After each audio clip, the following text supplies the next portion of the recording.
શ્રીમદ્ ભગવદ્ ગીતાના બીજા અધ્યાયના 33મા શ્લોકનો અર્થ છે, હવે જો તું આ ધર્મમય યુદ્ધ નહીં કરે તો પોતાના ધર્મ અને કીર્તિનો ત્યાગ કરીને પાપને પ્રાપ્ત થશે.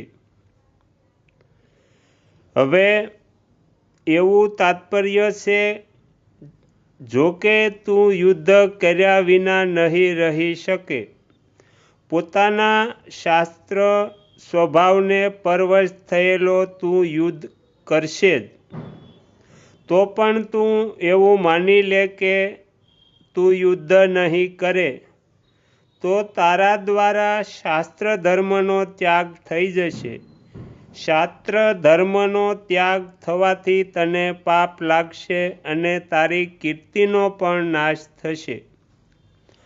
આપોઆપ પ્રાપ્ત થયેલા ધર્મરૂપી કર્તવ્યનો ત્યાગ કરીને તું શું કરશે? પોતાના ધર્મનો ત્યાગ કરવાથી તારે પરધર્મનો સ્વીકાર કરવો પડશે, જેથી તને પાપ લાગશે. યુદ્ધનો ત્યાગ કરવાથી બીજા લોકો એવું માનશે કે અર્જુન જેવો શૂરવીર પણ મરવાથી ભયભીત થઈ ગયો. આનાથી તારી કીર્તિનો નાશ થશે.